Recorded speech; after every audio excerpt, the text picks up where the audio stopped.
Hello and welcome to Cybersecurity TV from our studios here near Washington, D.C. for this special presentation. WashTech CISOs Speak, CMMC and the Supply Chain Webcast. We're going to have two panels today. The first panel is CMMC 201, updates from the Pentagon and CMMCAB. And the second panel is WashTech CEOs Speak, CMMC and the Supply Chain. With me now via Zoom is Ed Bassett, who's Chief Information Security Officer at Neosystems. Ed, what are your thoughts today? Hey, thanks, Dave. On behalf of our hosts, cybersecuritytv.net and the Maryland Innovation and Security Institute, as well as our co-sponsor, Holland & Knight, Neosystems is excited to welcome everyone to today's event. So CISO Speak, CMMC and the Supply Chain. We're very excited to share the perspectives of the CISOs on our panel. These are security leaders that are on the front lines, and they're going to be sharing with us the challenges and the opportunities that they see. We've all been keeping a pretty close eye on CMMC as it's unfolded over the last few months. Even this week, we've seen it moving through the DFARS rulemaking process. So now's the time to start diving into the details. How are CISOs reacting to ensure their organizations are ready? What guidance are they giving to their supply chain? And what are the unanswered questions that still remain as the program is taking shape? So today we're going to hear directly from Katie Arrington at the Pentagon. We're going to hear from Nicole Dean on the board of the CMMC accreditation body. We're going to hear insights from a number of CISOs at WashTech 100 firms. It's going to be information-packed 100 minutes. So if you have questions, you can submit those. There's an email link on the event website. And now I'm going to turn it back to Dave to get things rolling. Thanks, Dave. Thanks, Ed. Let's go right to our first panel. It'll be moderated by David Berteau, who's President and CEO of the Professional Services Council. I'm going to turn it over to David to introduce the panel. All right. Thank you very much, Dave. I appreciate that. And I want to extend our thanks from the Professional Services Council to all who are putting this on in this challenging time. And also want to thank the panelists for joining today. Let me do a little setting for you here as we start. Cybersecurity, of course, is a term that's been with us for a quarter century, right? But as it's evolved and changed, and it does continue to evolve and change, the Defense Department and the National Security Establishment have taken a new approach to thinking about how to bring cybersecurity into the mechanisms that come to play. And that is to use contracts and procurement regulations as part of that process to enhance our cybersecurity. And that approach, using contract requirements to improve cybersecurity, has come to be represented by what we're going to talk about today, CMMC. That's not the Central Maine Medical Center, although they probably have received some masks from FEMA. And who knows, Katie Arrington may even have been involved in that. But this is the Cybersecurity Maturity Model Certification Program. Let me start with three elements on which I believe we have general agreement, because it's very hard to come up with agreement on solutions if we don't have agreement on the problem. The first is that the threats we face in cybersecurity are real. The consequences are both substantial and intolerable, and the dangers are increasing. The second is, almost by extension, there's agreement that what we're doing now is not enough. Otherwise, we wouldn't be having the problems that we have. And the third, in general, broad agreement area is that the vulnerabilities extend beyond the Defense Department and its prime contractors, all the way down into the second, third, fourth, and even further tiers of subcontractors throughout the defense national security contracting ecosystem. So if we have agreement on those problems as a prerequisite, we may be able to reach some agreement on the solutions, right? But of course, and here to help us think through both the content and the process for those solutions are three excellent panelists. I'm going to introduce all three of them, and then I'm going to turn to them as we go through the process here. Our first panelist, and I think I'll start out, Nicole, with you, since you're here online with us to begin. Is with the folks who are going to actually have to provide the glue between the CMMC standards and the certificates that companies are going to have in order to win contracts and be awarded contracts starting next year in 2021. Nicole Dean is the Chief Information Security Officer of Accenture Federal, and she is also a member of the Board of Directors of the CMMC accreditation body. Then I'll turn to Katie Arrington. She'll probably be with us at this point, and she'll give us an update on where CMMC stands today under COVID-19. Katie is the CISO for the Assistant Secretary of Defense for Acquisition, and she's the guiding light of the CMMC inside the Pentagon. And then we'll wrap up with Eric Crusius, who's a partner at Holland & Knight, and he's going to give us some of the concerns and issues from his clients the companies that will actually need to be certified in order to be able to award those contracts. So with that, I'll stop talking and I'll turn over to Nicole. What's it look like from the accreditation body point of view, and what can we expect going forward? Yeah, so thank you, David, and thank you for having me today. So the accreditation body has been like very busy in the last 3 months. Some of the things we've done, we are incorporated now as a nonprofit in the state of Maryland as a 501c3. We've established a board. It's comprised of 15 different members from a diverse cross-section of industry, both inside and outside the DoD supply chain. We've already participated and presented in more than 24 events. One of the big achievements is we've signed a memorandum of understanding with the Department of Defense to actually formulate the relationship and establish the authority of the accreditation body. And we've created various committees and stakeholder working groups right now and are rapidly nearing completion of initial definitions. Some of those committees and working groups are, focusing on what the assessment criteria will look like, how we actually certify C3PAOs, and what the training program will actually look like for our assessors and our C3PAOs. And so right now, if you look at what we're doing, we're working closely with DoD on what that initial training is going to look like, the rollout, and how we're going to test and validate that. The big thing I really wanted to say is for everybody out there is that, from the CMMC perspective, we really want to hear from the industry base. So, we really want engagement from everybody. So please reach out to any of us members and through our website for any types of, comments or questions or concerns that you have. As we kind of go through this process and formalize what the assessments are going to look like.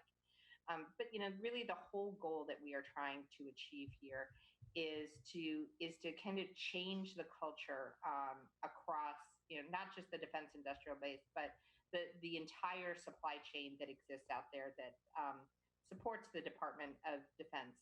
Cybersecurity and the threats that exist, as you said, David, are ever increasing, and vigilance is the key to vigilance, and understanding is the key to actually protecting all of us. So when DoD established the CMMC model, it was really not that organizations weren't doing it, but it's a trust but verify. And I think this model actually helps organizations actually understand where maybe they thought they were doing something, but not doing it as well as they could. So we need to really use this model as a way to improve the overall structure and security of the entire supply chain that is supporting the Department of Defense. A few things that people may have heard that the CMMC is also actively doing is there was an RFP that was put out for continuous monitoring. So we're just looking here at mechanisms to ensure that the CMMC standard is effective. So currently the process is that an organization would be assessed every 3 years. So this mechanism is just to use as another means to help understand the posture of an organization in between assessments. It's not meant to impact the status of any company's CMMC certification status, but just be used to help feed information onto how a company is doing, because 3 years is a long time between assessments, and making sure that once that assessment is complete, that the maturity level that a company had is being maintained during that 3-year period. So that's kind of the short, down and dirty, and I am happy to answer any questions with respect to what I just said. Great. So we'll let those questions come in as we continue to talk here. Dave, I will note that one of our panelists is still, we're still waiting for one of our panelists. So I'm going to set a little bit of a stage before I turn to Eric for some of the concerns of the companies that are going to have to be certified here. Let me just benchmark a little bit here. Number one, as we all know, on January 31st, the Pentagon put out the standard, the CMMC standard version 1.0. They've since updated a little bit with a little bit of additional information. I think it's version 1.02 now or something. I don't know if that means there's going to be 50 versions between 1.0 and 2.0, but it is a continually evolving standard. What this did is it allowed companies well in advance of the actual certification process that Nicole described that the accreditation body would run. It allows those companies to start actually assessing their own ability to comply with the standards, right? And we've certainly encouraged our members, and I think most others have encouraged all the companies involved here to be doing that assessment themselves and identifying those gaps and filling in those gaps. At the same time, DoD, of course, has laid out that it's going to have a few Pathfinder programs, requests for information, RFIs, that would begin to move us towards how do we actually implement this going forward. And the assumption we've all had, and we'll hear this from Katie when she's on, is that some of those RFIs would be at the higher end. There are 5 levels within the CMMC that will require certification. The highest level, level 5, would be for the most important stuff. But in order to test how well this is going to work and evolve both the training and the assessment and certification processes, there will need to be some Pathfinder projects that are at lower levels, CMMC level 3, which would probably be the normal standard, perhaps even lower than that, many firms that could get by with a level 1. Within that process, though, a lot of questions get raised by companies, and those questions range from when's it going to happen? How's it going to happen to me? How do I get in line? How do I make sure that, in fact, I'm competitive inside a source selection process where technically the certification doesn't have to be there until award, but you ask yourself, how are the evaluators going to tell whether I can have a certificate at award? The easiest way was if I have a certificate when I bid, right? So there plenty of things can come into there. Katie, I'm stealing your thunder here, but you have arrived. Do you need a warm-up time? Or are you ready to go? I think I know the answer to that question. So let me introduce you, ladies and gentlemen, the Chief Information Security Officer for the Assistant Secretary of Defense for Acquisition and the guiding light behind the Defense CMMC, Ms. Katie Arrington. Katie, over to you. Well, hit your unmute.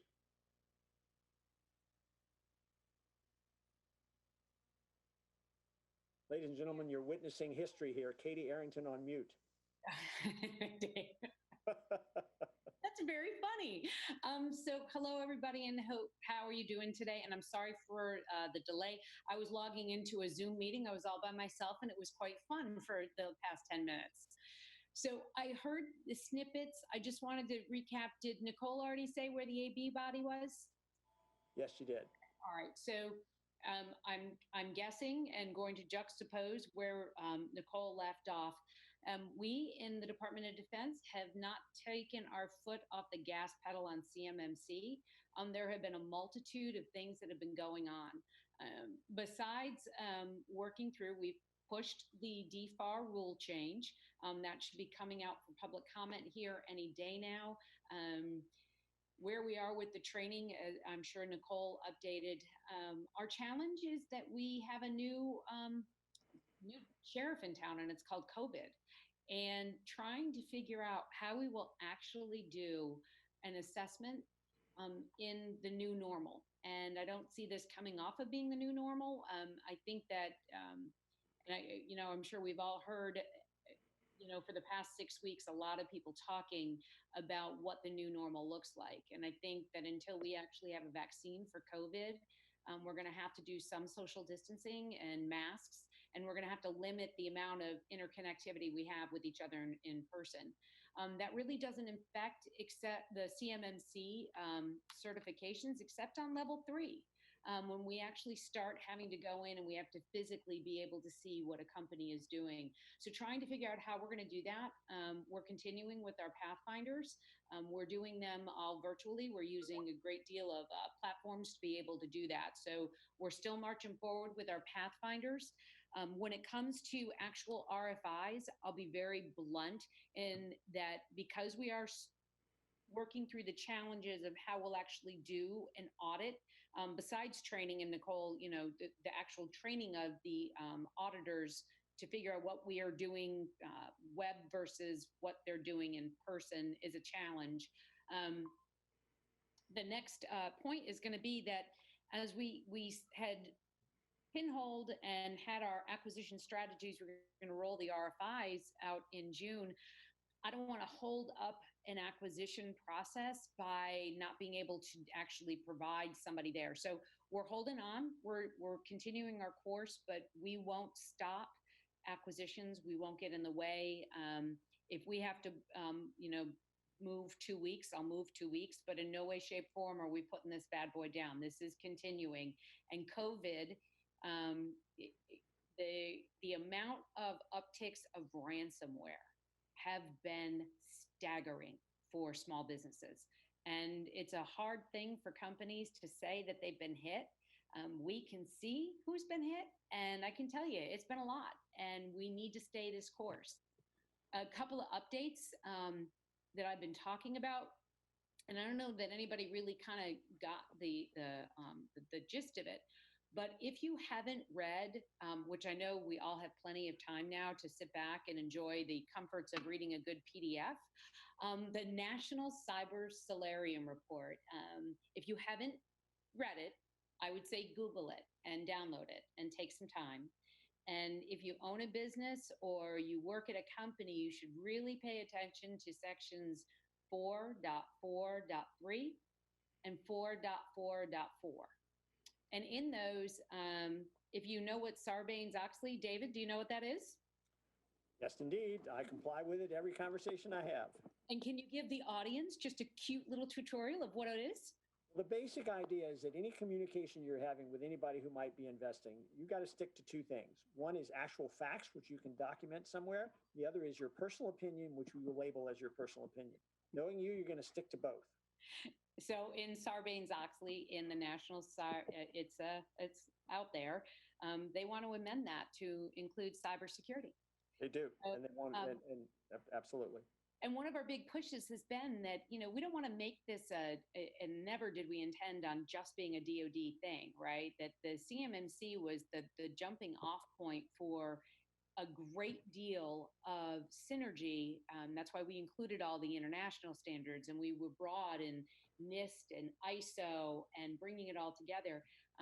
This actual document solidifies that. Section 4.4.3 says that the whole of U.S. entities should look at what the DoD did, not replicate, but build on top of it, and then to make cybersecurity reporting and measuring part of Sarbanes-Oxley. So brace yourselves. I don't think this is slowing down. COVID is just something that our great nation is faced with as the world, but it's also, I've said it in a few sessions, I look at World War II is when the U.S. had to unify and figure out after World War II, how do we really do manufacturing? How do we really grow as a country? And it changed the way we did business. We created ISO standards. We had quality and safety standards that were unified across the country. And it changed the way we dealt with each other in manufacturing. Then you fast forward and you look at the horrible events of 9/11. And 9/11 changed the way we traveled.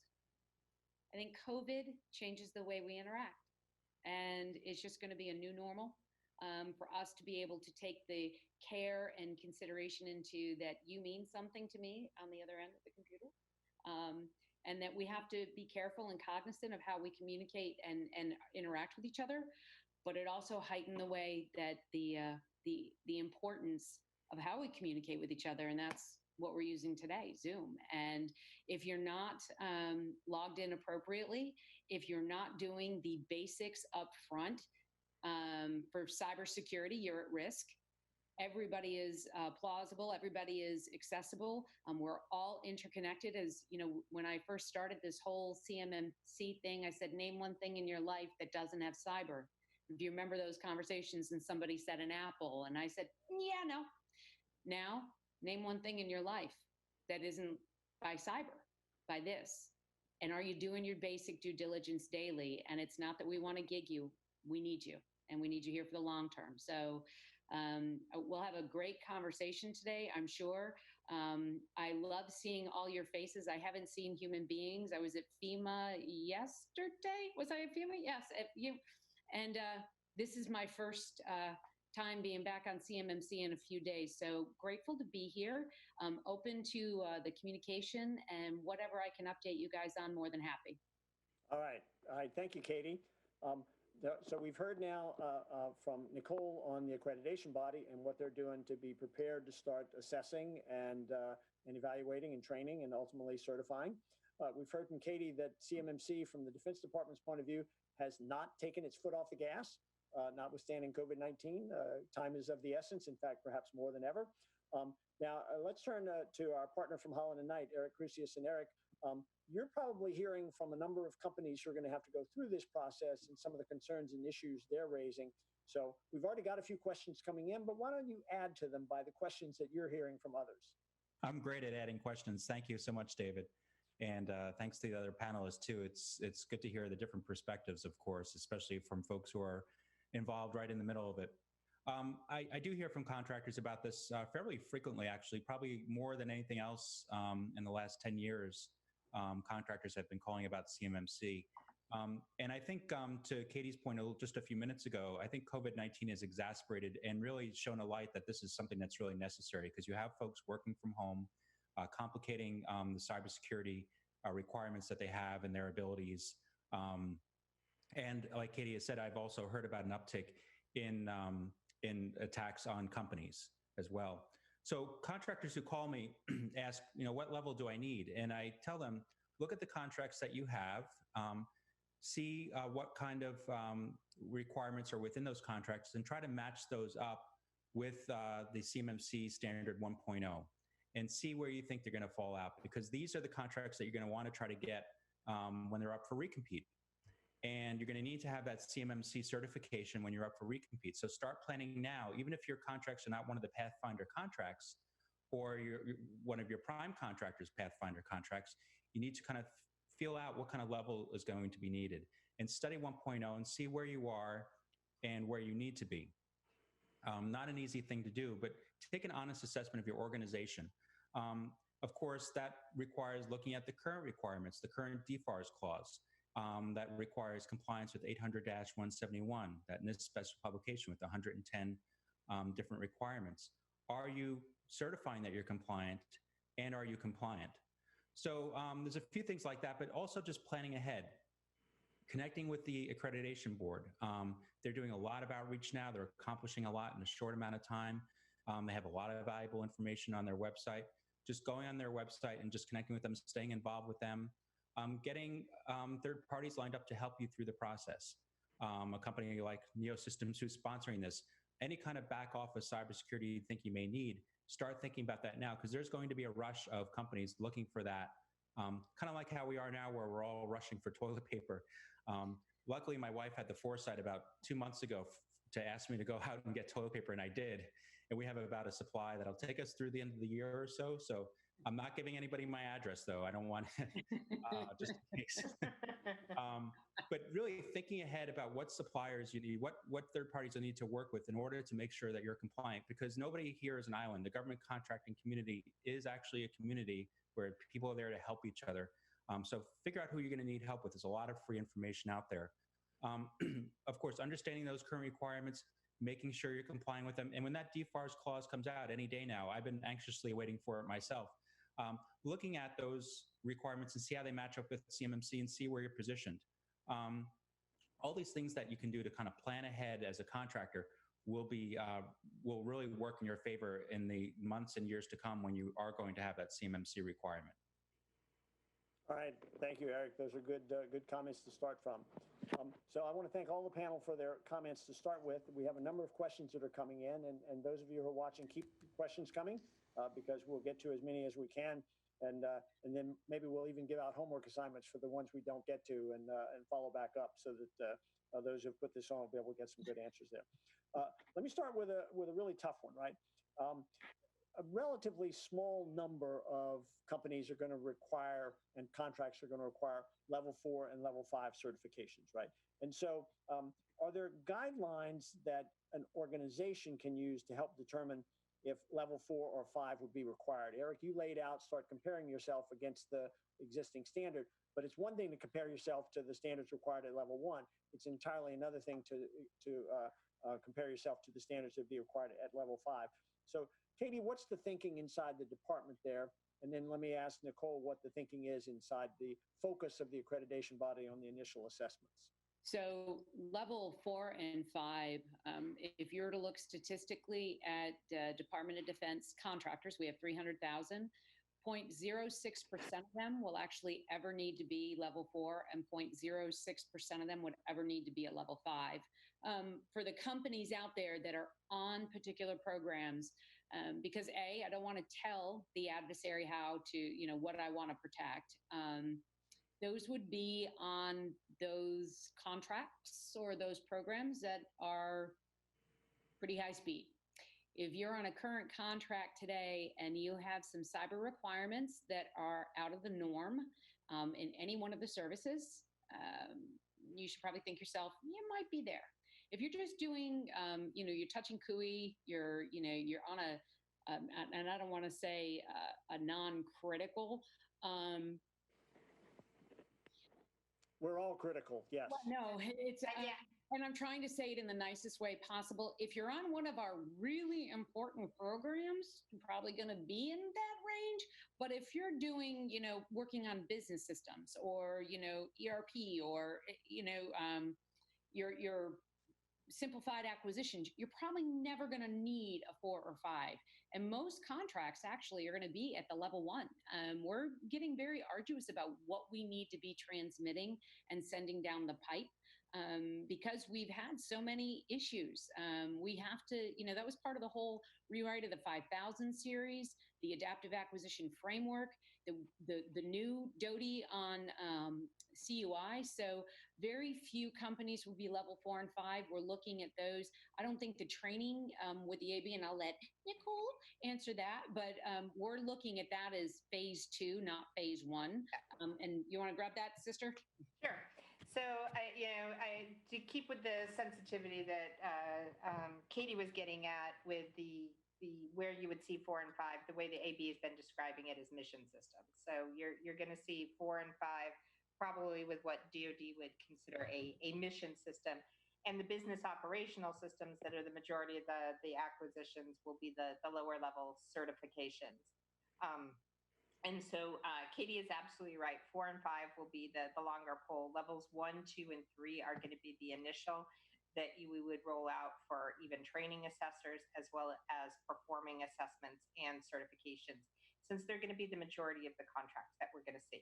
With, again, level 1 being the largest population of assessments that will actually occur. Level 2 kind of being that go-between. I'm moving up into a realm that, potentially I want to go after contracts that are handling CUI. So what's that step in the middle to, help me get to, the difference between a level 1 and a level 3. And then the level 3 programs today that are already handling, for contracts, where people are already handling CUI, that, we would be looking at as far as, again, training and assessment, because, again, those are the majority of everything that we're going to be seeing. 4s and 5s, as Katie said, will be the phase 2, and those will be focused more on what we are calling mission type systems. Here you go. Yeah, mission system. Yeah, mission system. That's the term. Let me go to the other end of the spectrum. We have a question that says, the history of projects like this, of standards where you have to be certified, is that typically companies will start at the lower end, and as they build capability and competence, they'll work their way up. Yeah. Would your advice and recommendation be that companies should start with looking at how do I get level 1 certified before they move to level 2, level 3, and level 4? And if they do that, because there would be a natural tendency for a company that's not already there to want to start with the path that I can bite and chew right now, what does that imply for limiting competition on future procurements in DoD? So I'm really merging two questions that have come in separately, and I'm merging them together there. What's your advice to companies about, do I start at the bottom and work my way up? And if so, what then does that imply for competition in DoD programs? So Nicole, I'll lead, and then you come Sure. up, and then Yep. Eric, I'd love to have your thoughts on this. So the whole model was based on creating critical thinking around cybersecurity. So it's a maturity model. So you always should start off with level 1 and build up to it. As far as making yourself competitive, the CMMC is the one thing that actually enforces that and makes it a fair competition. And, David, you've all heard me speak several times, but right now, if you are if you have that DFAR clause in your contract, it's DFAR clause 252-204-7012. It says that you're self-attesting that you're doing all 110 controls of the NIST 171.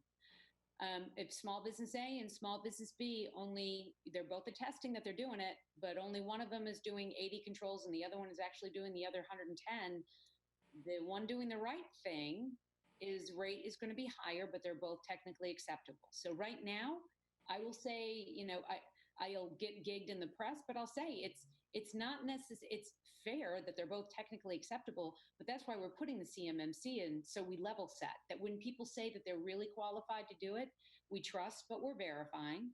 So I don't think that we're going to take companies out of competition. If you're not there yet, if you've attested that you're doing the 171, what we have out publicly right now, we have given you the tools to get competitive, to do the right thing. The model walks you through how to do most things, gives you examples so that you're ready for it. We don't want to lose you. And Nicole and Eric, I don't know if you want to add to that, but I think that it is a natural progression of maturity. That's the process, the point of the whole model, and that we don't want to lose anybody or the competitiveness of our industrial base. The model right now, it's to support that. And Nicole, I'll turn it over to you. Yeah, no, I think Katie's right. I mean, this model actually standardizes the playing field because from level 1, it's FAR requirements that people are supposed to meet. Yep. So again, this is a trust but verify. So, if right now you have companies that, actually are meeting them, this is going to say, yes, you are, but it's going to level the playing field for the next guy who's been attesting that he's meeting them, but actually really hasn't been making the same investments. So you're going to level the playing field on that aspect. It's the same when you get up to CMMC level 3. The DFAR 7012 clause right now applies if you're actually going to be handling CUI. But we know, the one thing that 7012 clause had is the ability to actually implement what's called a POAM. So program objectives, actions, and milestones to actually achieve one of the controls that is listed in NIST 800-171. So you have many different disparity across contractors who have implemented all of NIST 800-171, and those that have implemented partial but may have a substantial list of POAMs. The CMMC is going to say that if you haven't done it, you don't actually get to handle CUI. So for those that have, again, made that investment, it's going to level the playing field. And so you're not going to be having a rate that's different because you've truly implemented all of the controls compared to somebody who's been stating they are, but actually hasn't met the investment. So obviously their rates look much lower. So I really think the CMMC standardizes and evens the playing field that exists today. That's a great answer. Let me do two things. Eric, I'm going to turn to you in a minute. Dave Gardy, let me do a time check. I've got 40 questions, but I don't think we have 40 minutes, right? You have 8 minutes. 8 minutes to go. Thank you. We'll calibrate accordingly because I'm going to want to give each of the panelists 1 minute to do a final wrap up. Eric, what are you advising your clients and what would you advise your clients to do in this context in terms of remaining competitive? Obviously, look at what you're already handling. To kind of Nicole's point, if you're handling CUI, you should already be compliant with the 7012 clause, and you should be preparing to get that level 3 certification, because that's what you're going to need to keep doing business with DoD, either as a prime or a sub. And one thing I'm hearing a lot about is that whole prime-sub relationship and dichotomy. As time has gone on, the government has relied on prime contractors to really vet their subcontractors, and this is no exception. Prime contractors who are working all the way down into the supply chain and requiring subcontractors to do a substantial portion of their work, those subcontractors are also going to have to be CMMC certified.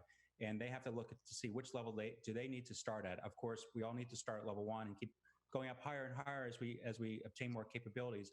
But there's a substantial amount of companies out there, at least from what I've seen, who can start right at level 2 or level 3 because they have those capabilities already. And in fact, many of them have implicitly, at least, maybe certified to that when they're performing this work that has CUI within it. All right, thank you, Eric. Question that really I'll throw out for Katie, but the other two can answer it as well. So, Katie, you've cited the number 300,000 contractors would be affected by CMMC and will ultimately have to have a certificate at least at a level 1 level, right? only about 1 out of every 5 of those is actually a prime contractor with DoD. The majority of them are subcontractors, second tier, third tier, fourth tier. Some of them may never actually see controlled unclassified information flowing down, or at least won't know that's what it is. So number one, how do you identify who all those second, third, fourth tier subcontractors are? How do they identify themselves? And what's the responsibility of the primes in terms of being ready that they won't all have to be certified on the date of award, because frequently you've got subcontractors that don't even come into play or aren't even named on the day of award, but will evolve as the program moves forward. So how do you handle that inside the context here? And I'll ask Nicole how the accreditation body looks at handling that from a certification point of view, and then Eric, how the companies would think about that. So this is a multi-pronged answer, so brace yourselves. There goes my 8 minutes. I'll do it quickly. Okay. First, it's going to take us 5 years to get this fully implemented. So just so everyone hears me loud and clear, it's not like in November, we're going to turn a light switch on and every contract is going to have CMMC. We are rolling this out over a series of years because 300,000 is a lot to get certified. The initial RFIs and the initial RFPs will do what I call the watershed. It'll be your direct subcontractors. So the prime that's submitting direct subs on that proposal will have to ensure that those subs are positioned to have their certification at the level of the work required. Those in turn, those subs will have to look at their first tier subs. So we're trying to do a watershed. And do you remember the Breck hair commercials? I told 2 friends and they told 2 friends. What will happen is, as this watershed of prime to direct sub, because our industry is very interlinked, there are very few companies that aren't working in some aspect with another aspect of DoD. So remember that once you get certified, your certification is good for the whole of DoD for 3 years. It's not going to be based on program X or program Y. It's company-wide, 3 years. So your tier 1, so prime to direct sub, that's who will be required as they roll contractors on to, or vendors onto the contract. They'll have to go through, and the time of award where we turn the spigot on to them, they'll have to have the certification. But from when general RFPs go out to the actual award time, my experience is it's generally more than 90 days. And I think that there's more than that ample time to get companies ready. But level 1, sub-tier 1, and following down. We're not looking to certify COTS products, so know that that is not in the realm. So if you're supplying a COTS product to the government, we're not going to look to do the product. That's you've already gone through that vetting. Most companies will be level 1, and it's a pretty easy form and document. And Nicole, I'll turn it over for people to submit in that process.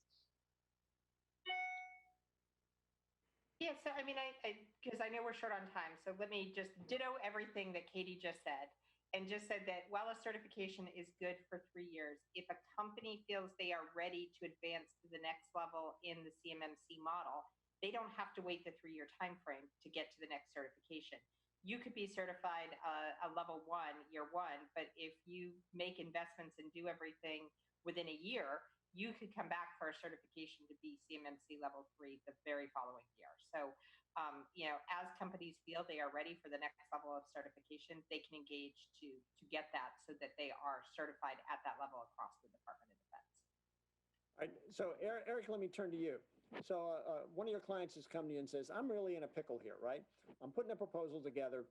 I don't have enough certified subs, or I can't be certain that they'll be certified by the time of expected award, that I can actually fill my team in with the subs I need. I'm going to have to bring that work in-house and do it myself. But that's going to make it hard for me to meet my subcontract goals, right? So how do you advise that client to reconcile those 2 competing interests? I mean, one thing and this is to my earlier point, that's why it's really important to start preparing now. Identify your subcontractors that are critical for your business pipeline going forward, and working with them, if you're a large prime, working with those smaller businesses hand in glove to help them through the certification process, help them get up to speed.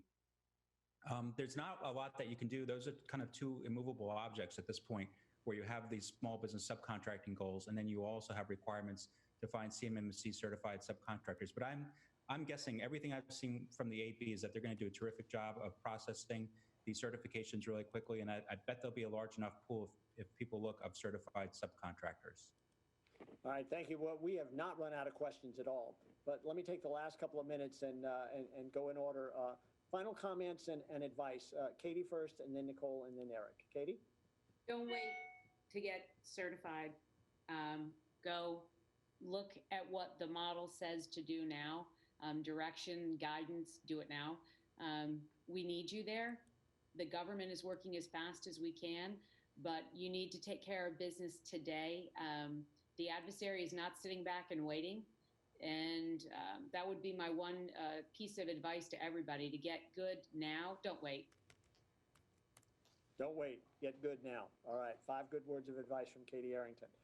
Nicole, final words and thoughts? Yep, I agree with Katie. Start now, get good now. But for the latest and greatest update on information with what's happening with the CMMC, please go to cmmcab.org. That along with DoD's site on the CMMC are the 2 official sites out there. There is a lot of false information. So please, for everybody, please go to the official sites to have your latest and greatest information on the CMMC that exists today. So don't trust the newspapers without checking out the source. Thank you. Thanks, Nicole. Eric, final words of advice. Yeah, I think this alludes to something that Katie said earlier that was really important. This is probably not going to just be a DoD thing in the end. This is something that's going to spread across the government contracting industry. So even if you're a civilian contractor, look at this very carefully and try to get up to speed and see what's going to come down the pike for you, because I imagine that this is going to be rolled out to the civilian agencies as well. That's a very interesting point and a good one to wrap up on. The cybersecurity problem is clearly not just a DoD problem. It's not even just a federal government problem. It's a national problem. And in fact, the solution has to be extended. We have a long history of DoD having the lead role when it comes to innovative solutions being put into place. And then others saying, well, that's working pretty well for them. Why don't we see how we can borrow that? And I think it behooves both DoD and the companies to be thinking about how they can move this into the broader federal arena and perhaps even nationwide and worldwide. Dave, I want to thank you for the opportunity to be on here today. I want to thank Katie Arrington, Nicole Dean, and Eric Crusius for joining me on the panel here.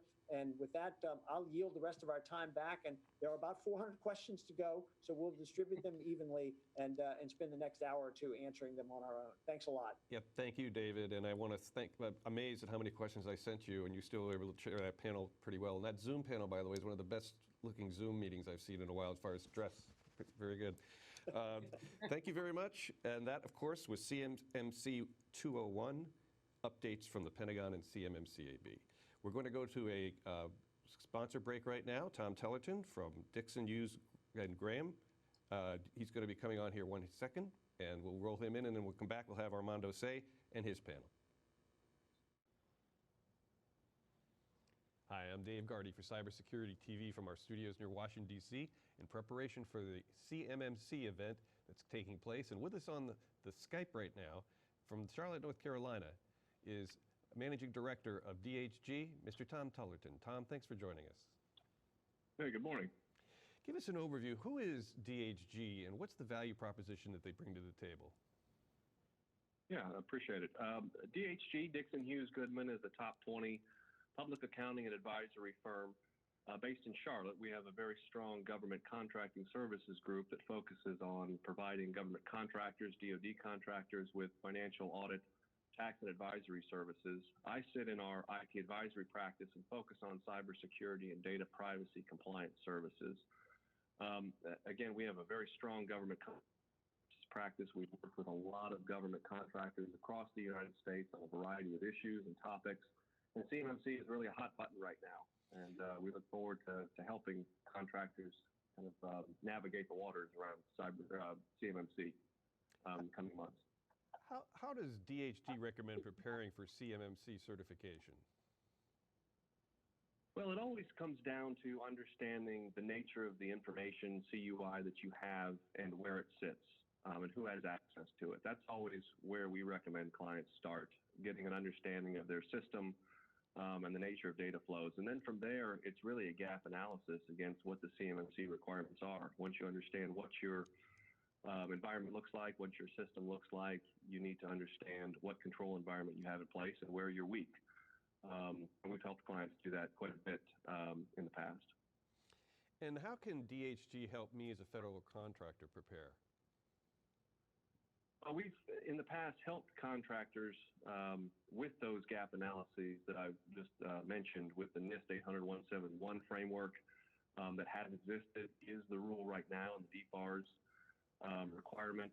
But moving forward, it's really important for contractors to understand where they sit with regard to the CMMC level that they anticipate they will need to achieve before CMMC becomes official and required in contracts. We've assisted clients with those gap analyses in the past. We also look forward to helping clients achieve certification moving forward once the accreditation program is official.